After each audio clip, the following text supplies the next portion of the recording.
Hi guys! Ito po si Loy Imam and welcome back to my YouTube channel.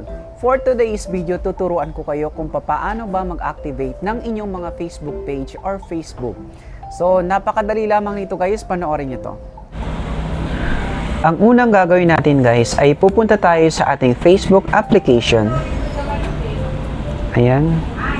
Then, i-click po natin itong sa pinakataas, sa right side. And after natin maklik yan guys, i-click po natin yung icon ng settings. Icon settings. Yan. So after natin maklik yan guys, so ito na po yung lalabas.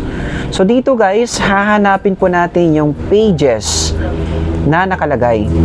So nandito po yung pages. So dito sa audience and visibility, nandito po yung pages. So click po natin yung pages.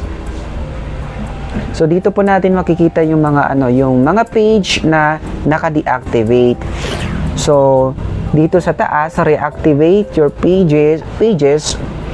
So dito po natin i-view. So ayan po guys. So dito naman kasi sa akin guys, dalawa yung page ko na naka-deactivate.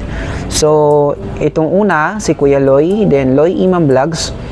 So, itatry po nating i-reactivate ang Kuya Loy para meron tayong sample or meron kayong sample na makikita.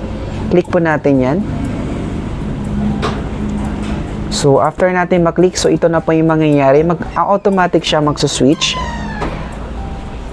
Yan. So, ganun lamang kadali guys. So, na-reactivate na kaagad or na-activate na kaagad ang ating mga pages or ang ating mga page or account sa Facebook. So, ganun lamang kadali kung paano mag-reactivate or mag-activate ng ating mga pages na naka-deactivate.